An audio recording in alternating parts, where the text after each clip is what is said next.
कविंदर गुप्ता जी हैं, आजकल के टाइम पे वो भारतीय जनता पार्टी में शून्य चल रहे हैं। क्योंकि वो कहाँ से लगता है ये बात, उनके मेंबर ऑफ पार्लियामेंट अप्रिशिएट करती है युवा राजपूत सभा को और जम्मू के डोगरों को कि उन्होंने काफ़ी अच्छी फाइट लड़ी। उनके स्टेट प्रेसिडेंट अप्रिशिएट करते हैं, उनकी आला कमान अप्रिशिएट करती है, उनके होम मिनिस्टर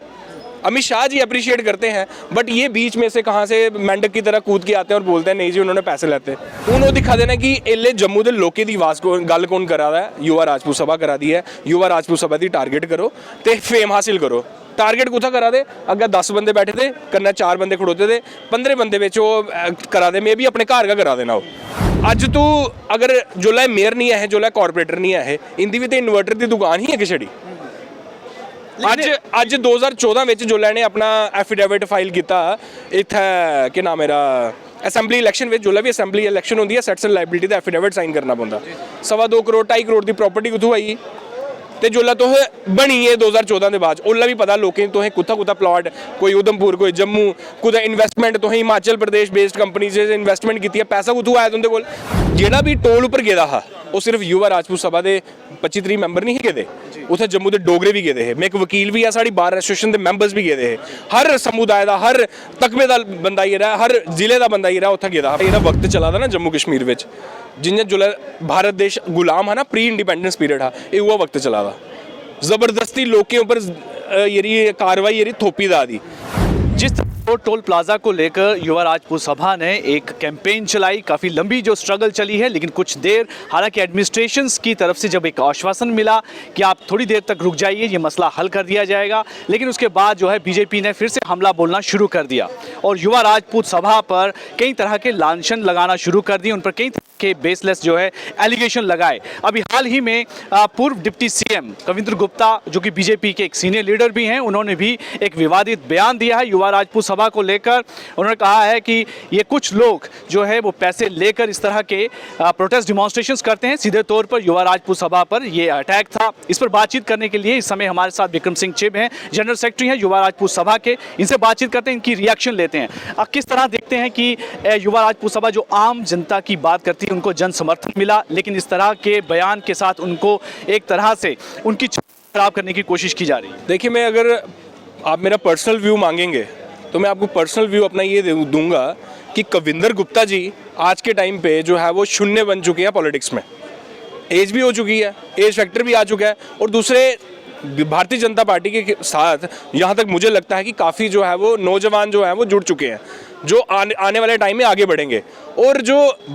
कविंदर गुप्ता जी हैं, आजकल के टाइम पे वो भारतीय जनता पार्टी में शून्य चल रहे हैं। क्योंकि वो कहाँ से लगता है ये बात, उनके मेंबर ऑफ पार्लियामेंट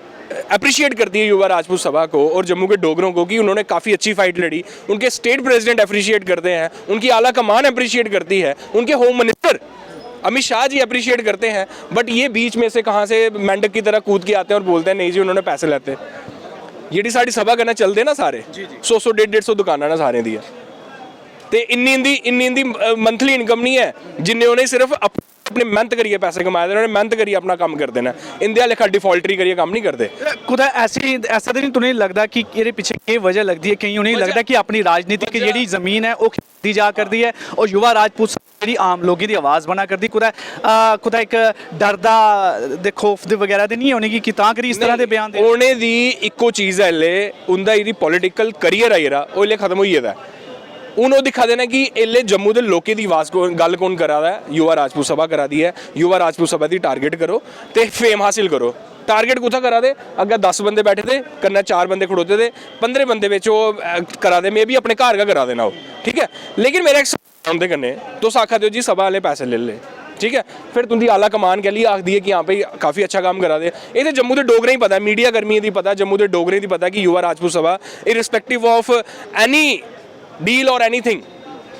अपने अपना पर्टिकुलर आखते ना, पर्टिकुलर अपने पर्सनल एक्सपैक्ट की छड्डी है तो वो जम्मू के लोके दे खड़ोती दी है।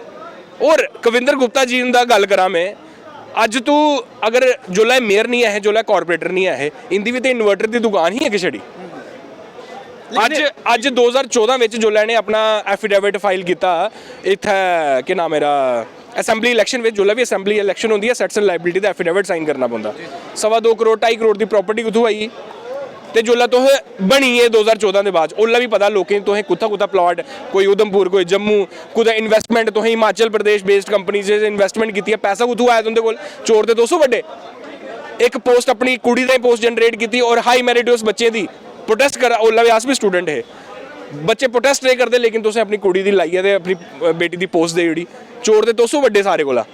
ते अपनी एल्लै ना पॉलिटिकल एल्लै इंदा पॉलिटिकल ग्राउंड जेह्ड़ी मुक्की गेदी है ये चाहते हैं नहीं जी ऐसी कोई संस्था दी जि'यां राजपूत सभा ऐ जम्मू के डोगरे की आवाज़ है बनी दी ते जम्मू के डोगरे ओह्दे कन्नै न उ'नेंगी टारगेट करो तो फेम पॉलिटिशियंस अग्गें होंदा नैगेटिव मिला पॉजिटिव मिला फेम होंदा कुदै ना कुदै तुसेंगी लगदा कि जेह्ड़ी आवाज़ इनेंगी बीजेपी गी भी अग्गें आनियै चुक्कनी चाहिदी ही और खास करियै टोल प्लाजा गी लेइयै जेह्ड़ा लोकें दी एक रिजेंटमेंट रही है लेकिन ओह् नेईं करने दी बजाय उनेंगी लग्गेआ कि हुन बीजेपी दी जेह्ड़ी जम्मू दी इकाई है ओह् काफ़ी इसलै एक किस्म दे उनेंगी टेंशन पेदी है कि आने वाले समय च अगर कोई भी इत्थै कोई इलैक्शन होंदे ने ते लोकें दे उनेंगी बिल्कुल भी इस तरीके कन्नै उनेंगी कोई सपोर्ट नहीं करनी देखो जित्थों तक मिगी लगदा है भारतीय जनता पार्टी का कोई लिंक नहीं है ये उन्हें स्टेटमेंट दी है अगर भारतीय जनता पार्टी के स्टेट प्रेसिडेंट या उनकी आला कमान इन्हें कंडेम नहीं करते हैं तो यह मतलब इो कि भारतीय जनता पार्टी ये स्टेटमेंट इन्हें दी है क्योंकि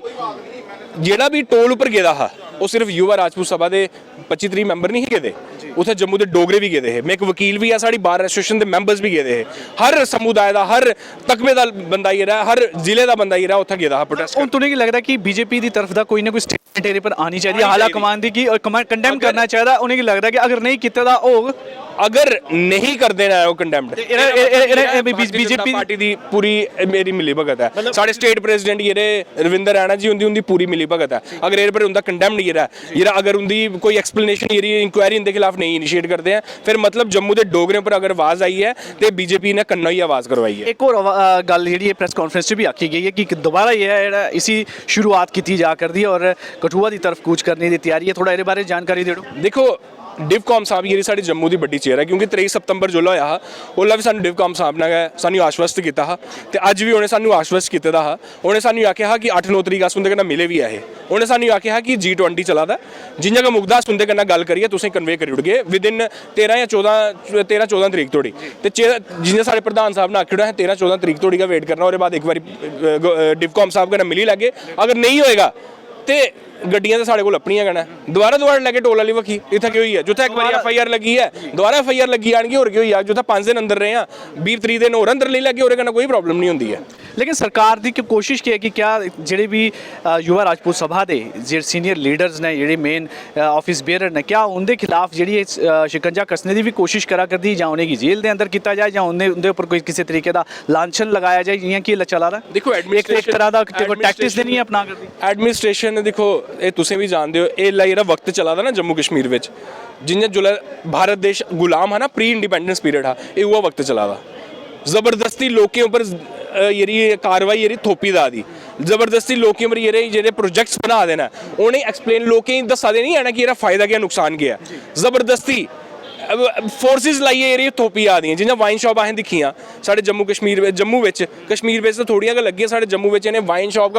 हर गली बिच एल्ले वाइन शॉप है वाइन शॉप कौन इंस्टॉल करवा दा उत्थै DSP SP साहब पुज्जे दे SHO साहब पुज्जे दे नफरी 40-50 बंदे 100 बंदा पुज्जे दा ओह् करा दा ये चीज़ां जेह्ड़ियां होंदी प्री इंडिपेंडेंस बिच होंदी ही ते अज्ज दे टाइम उप्पर एडमिनिस्ट्रेशन दी भी पता कि हाँ भाई अगर इंदे पर शिकंजा नहीं कसेआ ओह् कसदे भी हैन कोशिश भी बड़ी कीती दी उ'नें लेकिन घसोने आह्ले अस भी नहीं आए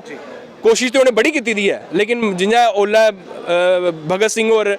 महात्मा गांधी और सुभाष चंद्र और अगर वो डटे दे है ना अज अस भी डटे दे हैं सानू भी पिछे हटाने वाला कोई नहीं है बिल्कुल धन्यवाद जि'यां तुसें सुनिया कि साफ तरीके कन्नै इंदी एक ने कीता है कि फैसला लैता है कि आने वाले समय च जेह्ड़ा है युवा राजपूत सभा दोबारा जेह्ड़ी है लोगों की जेह्ड़ी मांग है सरोड टोल प्लाजा गी लिए फिर दोबारा जेह्ड़ा अपनी संघर्ष गी जारी करन